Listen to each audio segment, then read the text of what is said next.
Dear Suella Braverman, I normally try and see the good in people.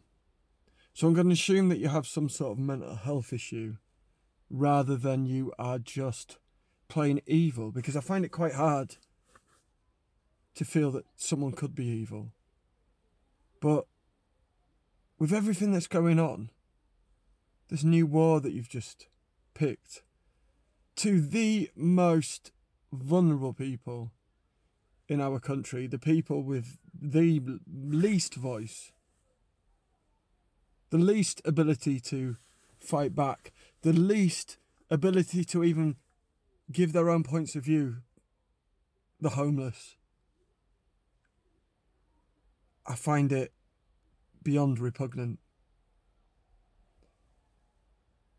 Austerity from your government has so far killed, according to the House of Lords' own statistics from January this year, 300,000 people. Your policies have created more homeless people.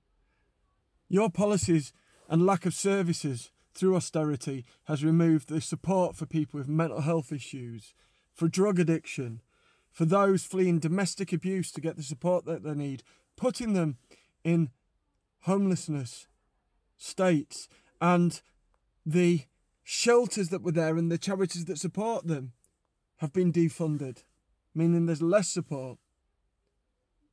And then you mix it all in with the culture war's hate for immigration by stating it's a lifestyle choice that is by a few immigrant people, when the majority, according to all official statistics, the majority are British citizens.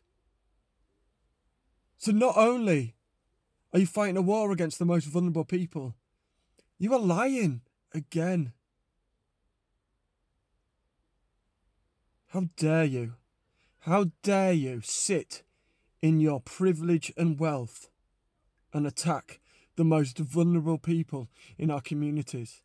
Is it because you've been on Twitter and with your lack of empathy, sympathy, or humanity have seen that people say we need to fight the issue of homelessness?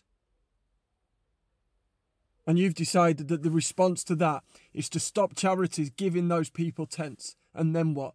Where do they go then? Do they just die? The humanity and the tiniest thing that you can do, because you can't give them shelter or a home, is to give them at least a tiny thin bit of fabric that might protect them from winter's winds and rain. And you want to remove that. It's deplorable. I don't think deplorable is strong enough as a word. What have we come to as a country?